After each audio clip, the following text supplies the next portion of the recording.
the nuts and bolts and the rules and regs that you have to follow, I want to introduce Sandy Dixon and Navin Puri. They're two of our supervisors who help to lead the teams and the committees that we operate with. Navin and Sandy, I'll let you share.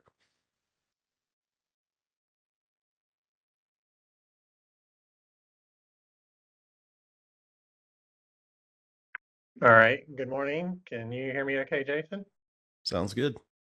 Great, excellent. So good morning. My name is Navin Puri, and I'm along here with Sandy Dixon, and we're going to go through some of the pre-award requirements for some of these DOJ grants.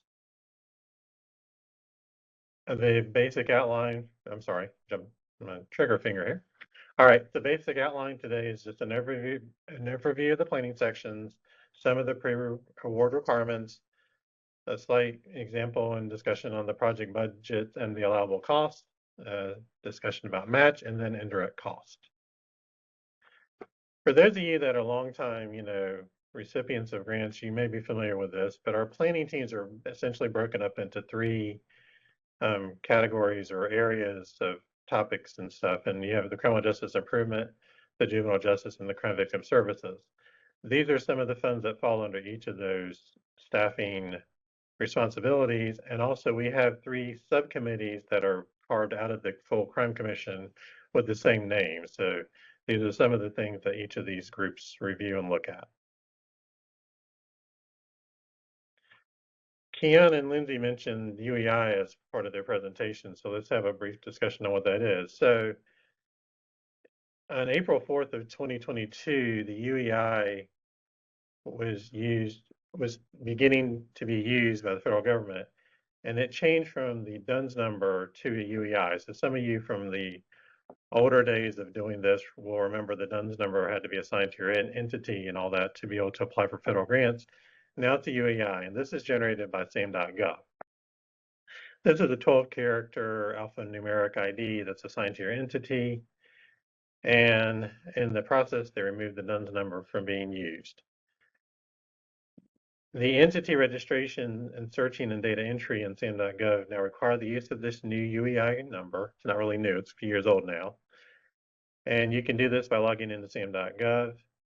And in your workspace there under the SAM.gov moniker, you're going to select the entity title under the entity widget. There's a little place for this. And this is how you will end up applying and asking for it if your agency does not currently have one. Many of y'all probably do have one already, so it's probably good. Just keep in mind that unfortunately this is not our system. This is a federal system. This is not related to GCC. So unfortunately staff cannot really assist you with any UEI issues because again, it's federally managed. The other thing to keep in mind is you're going to need an NCID before you can get into the EBS system. And this is how you would go into that. It's the myncid.gov website, and that's for individuals. And if you're an employee of state government, you would use the ncid.gov. Again, this is separate from the EBS system that we currently run out of our agency. So keep in mind that, if there are difficulties here, it would go to another office. It would not come through our agency. Sandy? Good morning, everybody. We're here giving you an overview of the various steps you need to take to start your application. Kevin Farrell will go into this in a lot more detail and demonstrate this information later today. But as Navin said, you'll first need an NCID by either going to My NCID or ncid.gov, depending on whether you're an individual outside of state government or an existing employee within state government. But then you'll need to access the GCC Grant Management Platform, EBS, in order to create or review an application. This is also where you manage or view an existing awarded grant. You do need to use Google Chrome to access the online EBS external access request form, and you'll provide the details required by the form and submit it. And then your authorization for access will be processed over usually the next 48 business hours. And then when it's approved, you will receive a welcome to the GCC Enterprise Business System email. This email will come from the email address sapact@gcc.gov. ncdot.gov.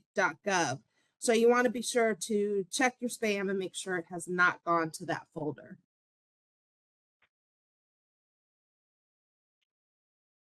So our next section will be just going through some basic instructions and helpful tips as you're completing the budget section of your application.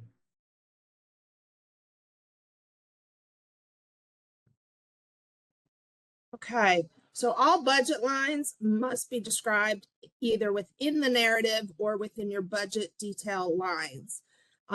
We know that there's limited space, and so the narrative area may not be enough space for you to put that information, but you will have to include the name of the item or the position if it's a salaried position, a general description about how the item or the position will support the project, and the percent of time or the value of this item that's being charged to the project.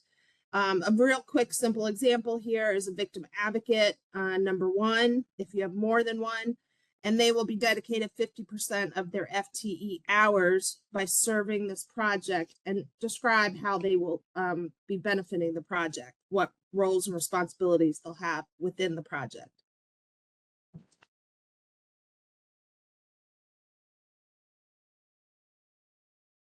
Okay, so please note that EBS does now have a field inside of each budget line called a detailed description, as shown in the red circle here.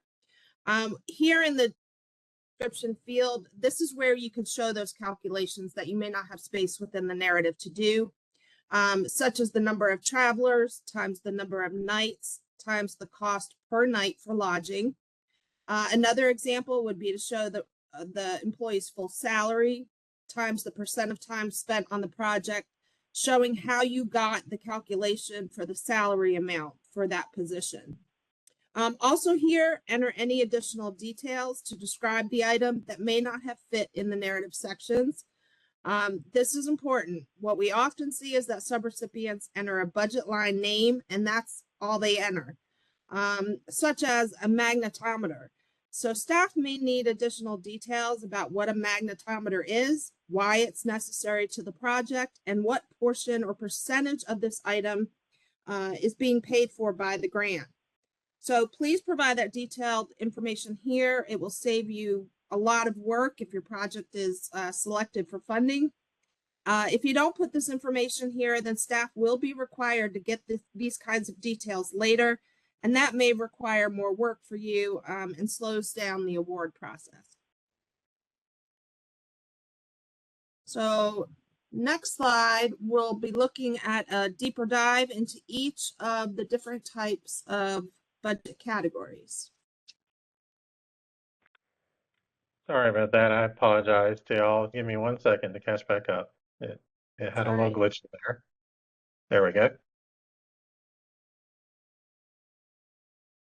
Okay, so a main budget category is personnel for those that are programmatic grants versus, say, equipment grants.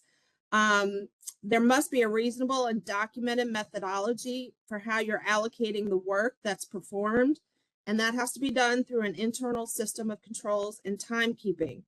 So for instance, where employees work on multiple activities or projects, cost objectives or programs, a distribution of their salaries or wages must be supported by time and activity reports, which meet GCC standards, documenting their hours worked on the project by funding source.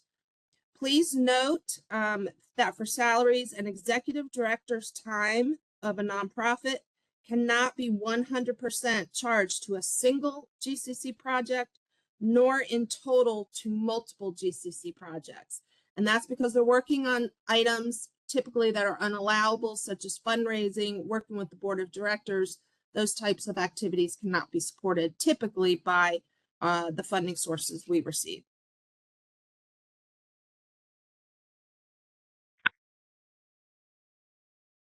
So some of the items that you'll need to make sure you remember with regard to your personnel section will include, of course, salary and wages and fringe benefits, but do keep in mind that these fringe benefits are allowable as long as they are reasonable and they basically tie back to the person in your proposal. So only the personnel that's working on your project will be basically allowed to be, you can do the salary and benefit for those people.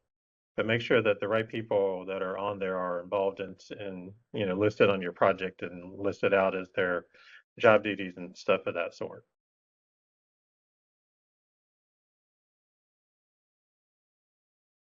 Okay, moving on to travel. We've provided you the definition of allowable travel costs. Be sure to describe how the travel benefits the project. Use your travel policy for your reimbursement rates and show those calculations in the budget line detailed description field. There's that field again. The travel policy has to be provided in your subrecipient profile in EBS. And Kevin will discuss the subrecipient profile in more detail later. If you do not have a travel policy, you can use the state's travel policy, and that can be found at the link here. And maintain documentation for all of the project funded travel. This may include mileage logs, hotel receipts, airfare, and registration receipts that are reimbursed to any of your employees on the project.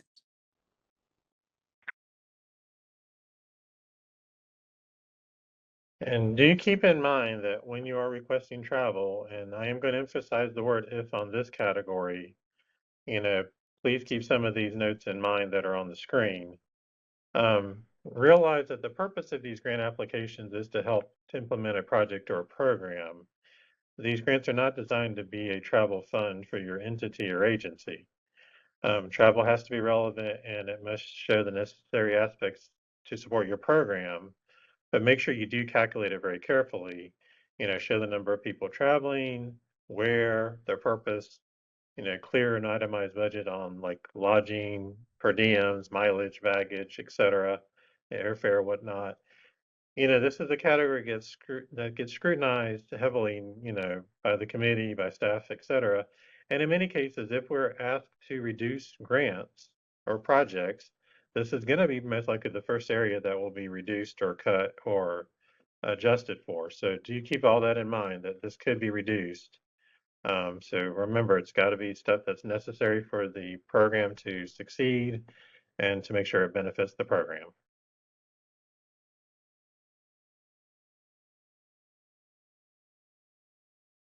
Okay, now we're going to talk about equipment. We mentioned this last year, but we wanted to reiterate it again this year. There has been a change from prior years for the equipment category. It's now categorized as items costing $10,000 or more per item or unit.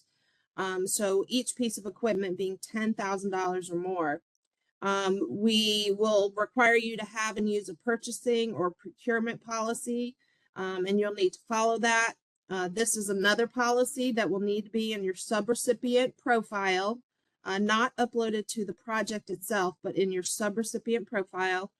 And you're going to maintain all documentation for all purchases. And this is from the start of the process through the end of it. So from bidding, the bidding process on through to invoicing and payment. And additionally, GCC requires equipment to be tracked and documented on an equipment inventory worksheet.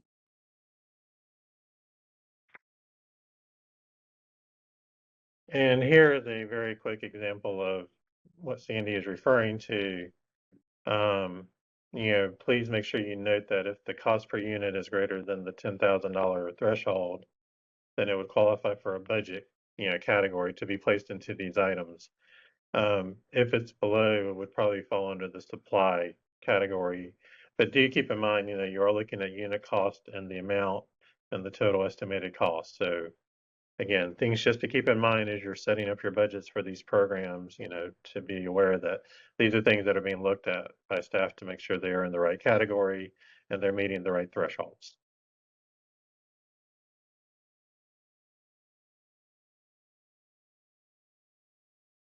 Okay, so now we have supplies. Supplies are any items under that $10,000 threshold that Nava just talked about, and includes things such as general office supplies and program supplies. Those are typically our two biggest categories.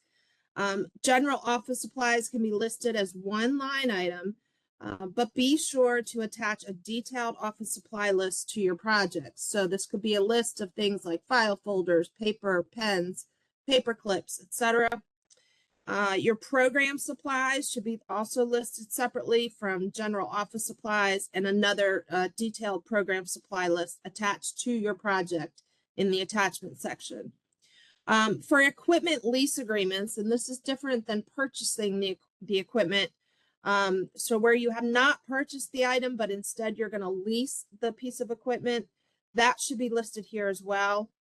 The purchased equipment, $10,000 or more, it goes in the equipment budget category. But if you are leasing the equipment, not purchasing it, the equipment lease agreement should be listed here and uploaded to your project.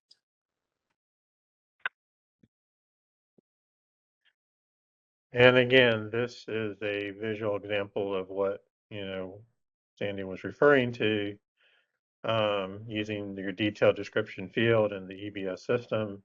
Again, you want to make sure you show quantity and unit cost for each of these items that you're asking a reimbursement for. So this is how it should be broken down as you're doing your budgets.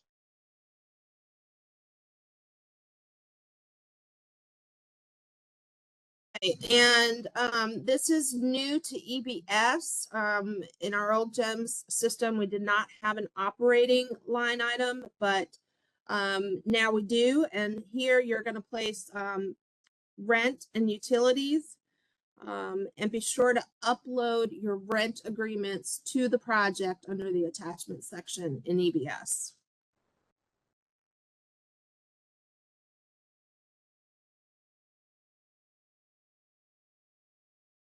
And then for conference planning, that your agency may be holding a conference, and that the conference is supported by the GCC grant. Food and beverages are generally not allowable. So you'll have to find some other funding for any food or beverages you want to provide besides our federal funds. And here you need to maintain similar documentation for conferences as you would for any other travel costs. And lists of attendees at your conference or training are also required to be maintained by your organization. All conference costs must be pre-approved by your grant administrator. So while your planner may approve the concept at the beginning of your awarding process, you'll need to run the actual final details by your grant administrator prior to incurring any of those costs.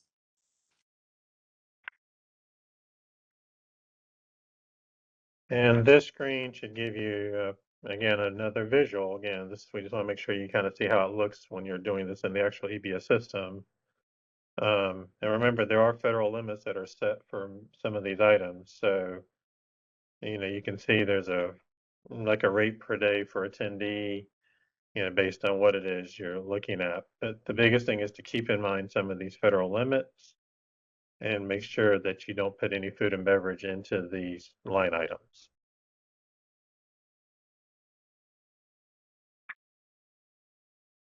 So we will move on to talking about match requirements.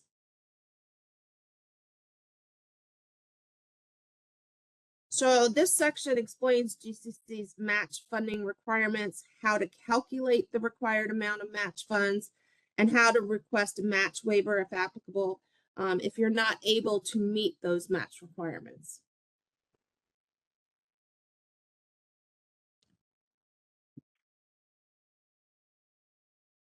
So, matching fund, the definition is the portion of a project's costs not supported by the federal funds.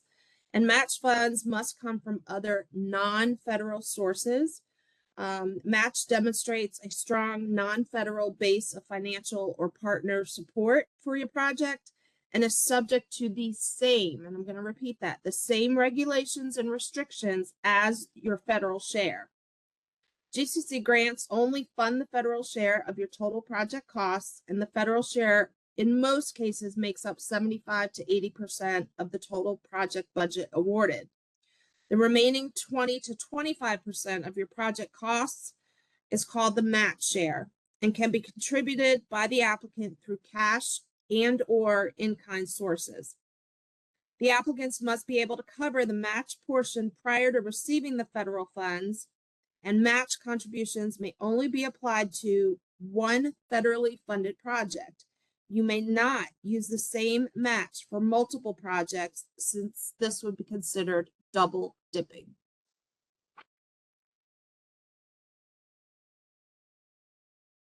And then GCC match requirements are specific to each federal funding source. Different federal funding sources have different match requirements, and some federal funding sources do not require match at all. So applicants should always read and review the appropriate GCC RFP request for applications for each specific funding source's match requirements. Match requirements and any exceptions to the match requirement will be specified in that RFA. So applicants will also find in the RFA any instructions about how to request a match waiver if they're not able to meet the match requirement. And at a minimum, GCC will consider practical and logistical obstacles to providing match by the agency. And again, more detail can be found in each RFA, and another reason for reading that RFA and why it's so important.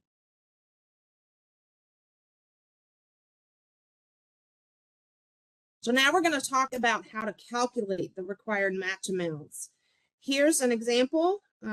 Let's say that you're compiling a budget, and we're going to use nice round numbers here. Your total project costs add up to $1 million, and you know you have a 20% match rate. That means GCC will give you $800,000, and you will need to find non-federal sources in the amount of $200,000 for the match share, which when added to the $800,000 in the federal share equals the $1 million total project costs. Next, we'll move on to the match calculator. It can be found at the link listed here in red. It's a helpful resource when determining or checking your total project budget's federal share and match share for accuracy. These are calculated differently depending on which way you're trying to do the calculation. So based on your percent match requirements, 20 or 25%, choose the method of calculation. In example 1, you may know the federal share that you need from GCC, but need to know the corresponding match amount you will have to provide. Or in example 2, you know the total project budget, and you want to know how much of the total budget you will need to provide as the match share. And again, they are two different calculations. So simply enter the dollar amounts in the orange fields and press the calculate button, depending on which situation you are trying to determine.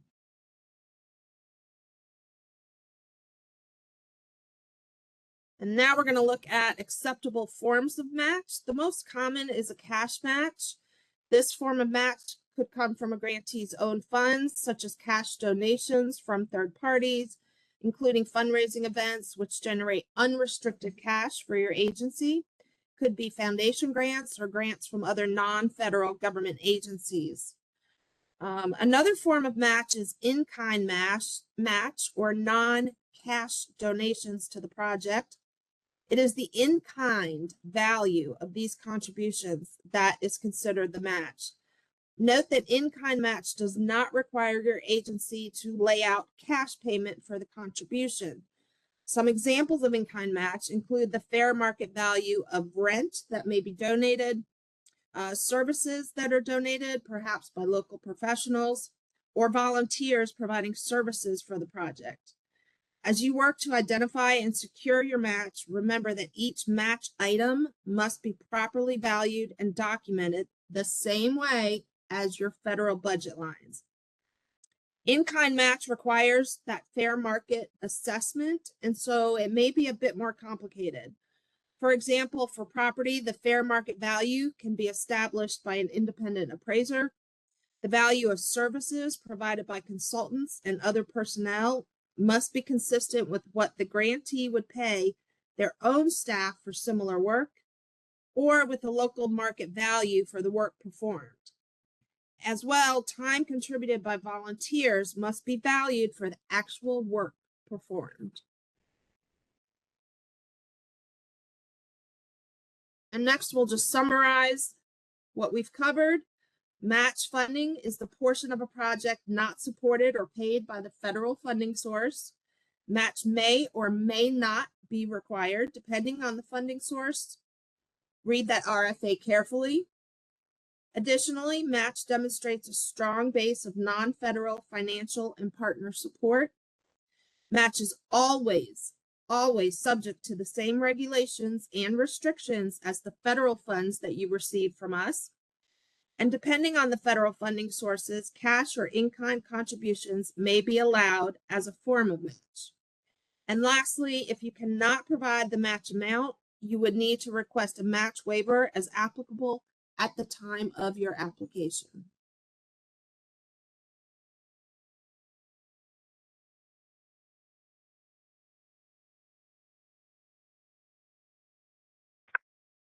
Okay. Hang on 1 second. The thing stalled on me again. I'm sorry about that. Ah, dang it. Hang on, guys. Oh, sorry about that, guys. Let me get back over there. We'll get it back up.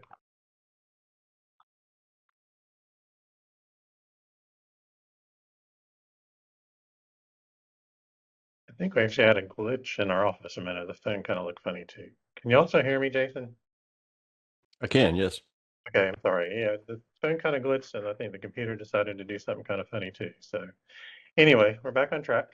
We're going to have a couple of slides here on indirect cost. There are two types of indirect costs. One is the de minimis, and one is the federally negotiated indirect cost rate agreement, which is acronym the NICRA.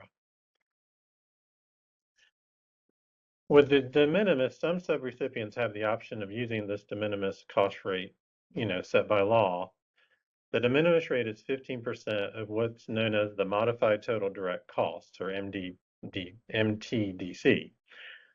Please note that this has changed from 10 to 15%.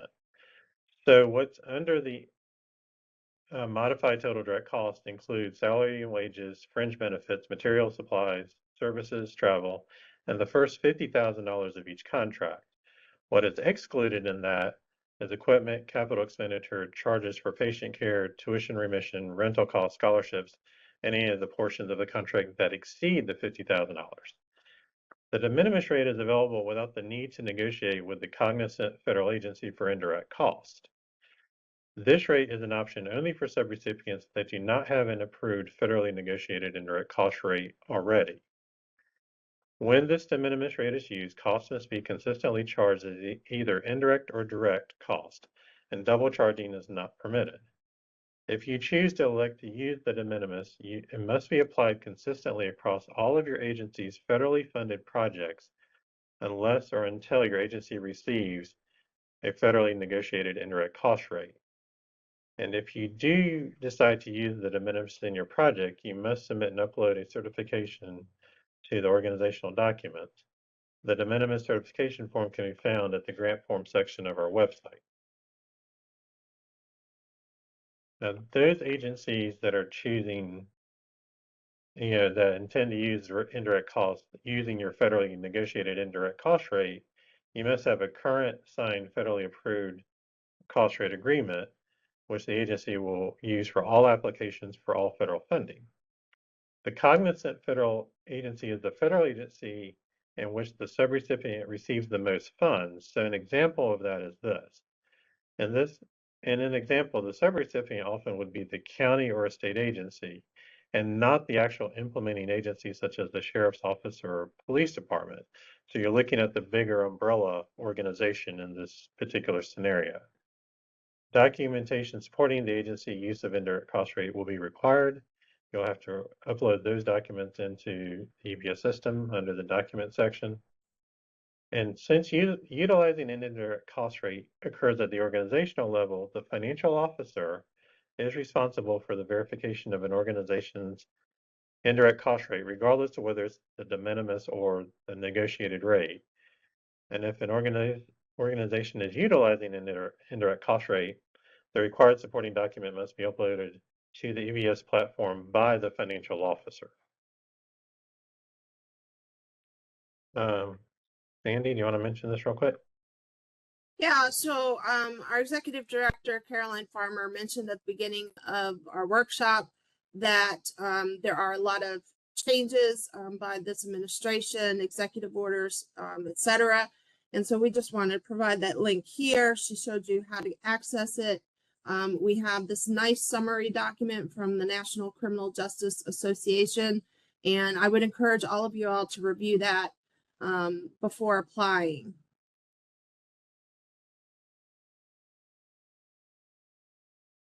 And so just to summarize, we've gone over what the GCC planning teams are and how they're organized. We've talked about our budget categories and all of the details required for each budget line. Please do not just put travel, $5,000, and that's all you provide to us. We will ask for more detail, the number of people going to the training, how many nights, how much per night, airfare, etc. We've talked about match, that it may or may not be required. So it's really important to read those RFAs. Those RFAs should be available later in November on our website. And then we've talked about indirect cost changes, as well as some other changes. And then finally, I want to mention this, that back with GEMS, we had started a process for attachments that are related to your agency. And rather than having to upload those to each individual project, we had a section called organization documents, and you would put those documents there. Now it is called the subrecipient profile in EBS, and that's a separate tile within the EBS system, and Kevin will go over that more. And so those agency related documents need to be placed in the subrecipient profile, and then your attachments that are for the project only are attached inside of the application in EBS. So thank you, and we'll see if we have any questions. Hey, Sandy, this is Dawn, and I was assigned to moderate for your section. So you do have some questions here in the chat that have not been answered. Did you want me to read them to you? Yeah, let's see how we're doing on time. We have about 3 or 4 minutes, so we'll answer as many here as we can. And then any that we don't answer will be part of that FAQ. Absolutely. Okay, so I have one that's asking if GCC is not continuing to do a blanket match waiver. And it looks like that question was answered. But did you want to touch on that blanket match waiver at all? I think that will be covered a little more in depth during the CVS breakout session, the Crime Victim Services. That blanket match waiver, I believe, had been for VOCA, and so that should be covered during that workshop. Okay. And similar question, is the 20% going to be waived in this grant period based on a lot of circumstances in our state? Probably the same answer that'll be covered later on. Right, and I'm not sure if Lindsay wants to cover that, and you could certainly answer it for VAWA, but we only have about 2 minutes left.